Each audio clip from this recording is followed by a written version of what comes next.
Hi everyone, thanks for watching this video today. My name is David and I'm a life coach. For those of you who don't know me yet or are new to the channel, welcome. I make these videos and a lot of them are about narcissists, and the reason is to help you guys understand the person that abused you, the person that neglected and abused you, either it was your family or friends or partners.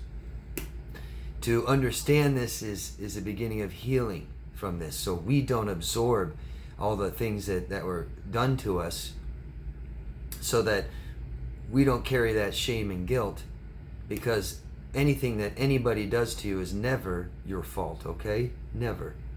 We are only responsible for our own actions. We only take accountability for our own, not someone else's. They're not our children. Maybe we do that with children. Parents tend to do that, but we don't do that with other people that abused us, certainly. So today's video, I want to help you guys understand something, and I want to help you guys be more mindful of what you're doing. We need to be aware of who we are, and we need to be mindful of what we're doing to heal from this.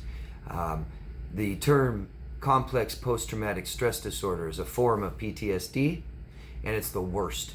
It's the worst. Many, many times worse than any other trauma out there. Worse than watching people die around you. Worse than watching your house burn down. Things like this. This is emotional trauma. Causes psychological damage. Literally changes who you are and causes a chemical imbalance in our brain. And the complex is this reoccurring trauma that I truly believe started very, very early in childhood. And if we're having these same types of traumatic relationships in our adulthood, we most likely have complex post-traumatic stress disorder. And I don't want anyone to diagnose themselves. I want you to go to a mental health practitioner that can do that for you, okay? But it's something to be aware of. And so it's something that's really important to help us be mindful of, is knowing the difference between our feelings and our thoughts. And so there is a difference, and a part of who we are, our self, and you can say it's like our inner authentic self, are things like what we need and what we want, and our feelings and emotions and our values and our opinions. Okay, that's who we are, and we must accept who we are. It is so vitally important to accept who we are, to accept mistakes, to accept failures, to take accountability for our actions, and take responsibility for our emotions. It's the only way we can find success and achieve the things that we want and attain the things that we need in life. And the most important are relationships with people, to have our emotional needs met. Biggest of all. Without doing that, you can't get that. Okay? And so I want to help you guys, I hope this helps, for you to understand how important it is to identify the difference. And this gets clouded, especially after narcissistic, traumatic, emotional abuse. Like I said, it could start in childhood, most likely. We tend to have lost and compromised and sacrificed and neglected and numbed ourselves to survive in these toxic relationships that were so stressful. We stayed. The healthy person doesn't stay. It's too abnormal for them. But there's something familiar and normal to us about these relationships. And if we can identify that, it's huge. It really is huge. We can know what to heal from. So in a relationship with a narcissist, say we're in a committed relationship with a narcissist, the only way to do that is to sacrifice and numb and forfeit and compromise who we are. Committed relationships take a little being compromising and sacrificing, but we compromise and sacrifice who we are, okay? And so we have maybe not a very aware, conscious self-awareness, okay, of ourself, of who we are. And so we compromised our values, things that we morally value. We couldn't keep those in relationship with someone who doesn't. And we didn't get what we need. We didn't get what we wanted. and it felt really bad. How did we stay in that? Right? Think about that. How did we? How could we? We lost a sense of who we are, our true authentic self. And when we do that, we get further away from ourselves and we get closer to our brains. Our brain is our body. Our thoughts come from our brain. That's not who we are, it's what we are. Our external self. What you see, the things I do, my job, my haircut, my clothes, my car. This isn't who we are and what we are.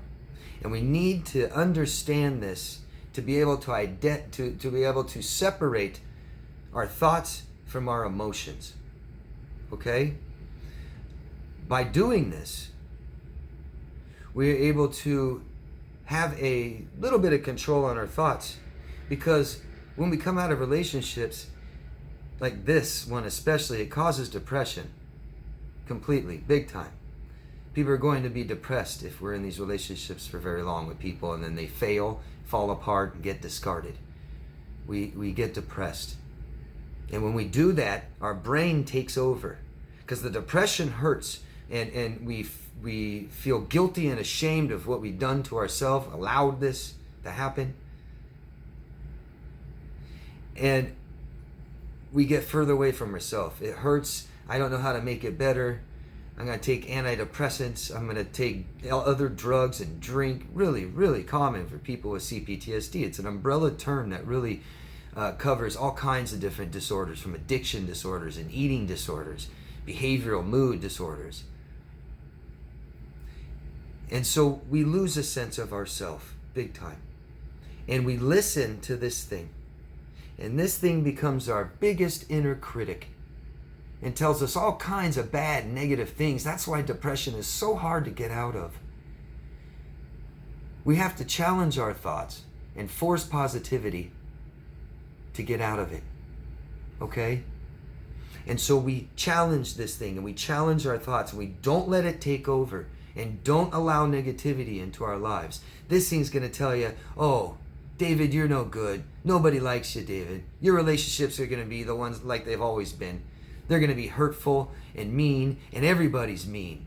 That keeps you safe, because this thing only cares about one thing, and that's keeping you alive. It doesn't care about your relationships. It doesn't care about your emotional needs. It cares about your physical needs. It doesn't care about what you like and don't like and your opinion. It doesn't care. It doesn't give a crap. It cares about keeping you alive. And think about keeping our child as safe as we can.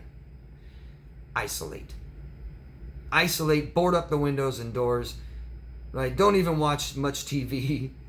Don't talk to people on the phone much. Don't tell them anything. Don't commit. Don't date. Very, very extreme common reaction to CPTSD, to emotional trauma. We can let this thing take over. And it's not us. It's not us. We can't totally control this thing. We can control, a lot of the things we do, our behaviors, and so we can be very mindful of what's causing this to get louder. We have friends that are, in bad, toxic relationships too. Very, very common. And here we are trying to help them. Well, that means we're sitting there on the phone listening to how bad and traumatic and negative and how much people we care about are being hurt. That's not going to help us, is it? And it's not going to help us to watch TV and watch the news. A business built on tragedy. That's not going to help. Scary movies, right? Keep being in contact with our abuser and listen to them to how much they hate us. It's not going to help. We've got to be mindful of what we're doing in our environment around us. Okay? We've got to start learning how to process and express our emotions. We got to do that by accepting this. Our emotions, what our body's doing, and whatever we call it as feelings, we have to accept these. They're not wrong. They're not right. They're not bad. They're not good. I'll even may go as far as healthy or unhealthy, but they are what they are. And we must accept these things and start learning how to make ourselves feel better. And if we can't, we can get help. But we can't be dependent on people in our interpersonal life. That's why professional help is number one. And so accepting our emotions is the first step. Knowing what they are, we can know where they came from, the source. And we can eliminate that source. We can express our emotions and start closing them so that our bad experiences that have a negative emotion to them can start feeling better, till one day we appreciate and love what happened to us. We can't hate what's in front of us, but we can love what's behind us. Okay? I promise. I promise. And this is healing. But we got to give ourselves a chance doing this. We got to keep negativity out of our life, and this might be the biggest source, our thoughts. And that's why isolating can be so bad to try to do this alone. So bad. We need to socialize and talk. Both. They're not the same exact thing. We need to get out there and socialize and see people, and say hi as we pass by. Start doing that more. When someone asks, how are you? Tell them a little bit. You don't have to always say okay, especially the people in our lives. Tell people the truth, not for them to fix it, just to express it and feel support and validation. And then we go talk to somebody who can really, really help us. Someone who can guide our hand to get where we want to be. All right? So let's start being really, really mindful of what we're doing. What hurts? What feels good? When I have depressed clients, I have to literally get them to write down, this might help you guys, write down a feel-good list. Write down every single thing that we know feels good. And if we do this while we're feeling okay, we'll have a big, long list. If we do this when we're totally hurting and depressed, there won't be much on this list, and we won't care what's on that list because we won't feel worthy of it, and it's too hard. But this is where we push ourselves. This is where we push ourselves. We push ourselves to do the things that we know are good for us and healthy for us, even if we don't want to. We tell ourselves good, positive things, because if you go look in a mirror and tell yourself bad, negative things, they'll stick. So if you tell yourself good, positive things, they will stick eventually. I'm not promising, immediate results, but you may have those. Okay? So we challenge our thoughts with the truth. And the truth is positive and feels better. Trust me. Trust me, I can put a positive spin on anything. Anything. And I can also put a negative spin on anything. And you can do that with people. You can say somebody's done a bad thing, they're a bad person. Somebody was mean to me because they didn't give me what I want, they're bad. And that's the child to our parents. And that might be where we're at right now. And the only way to get out of it, I promise you, is not drugs. If you need drugs, from a doctor, please take them. I'm glad they're available. Thank God. But that is not the cure to depression, I promise you. Any doctor that gives you drugs and doesn't listen to you isn't helping you. You might as well just keep taking them forever. We need to start being in control of our lives, and that's by being aware of ourselves, our emotions, and being mindful of what we're doing, our thoughts. Okay? All of this, your healing, your recovery, where you want to be, achievement and success is all up to you. It's all up to you. And there's help out there for every single person that needs it, I promise. I promise. I know a lot of you say that people don't understand this. Yes, there's a lot of people that don't understand this. But there's a whole hell of a lot of people that do. Okay? I want to keep this short and sweet. And I really hope that you guys are able to start doing this.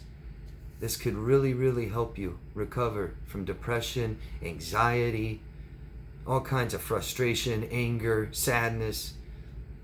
This will help you. If you're able to do this, accept your emotions and make yourself feel better. Resort to that feel-good list and start doing what feels good.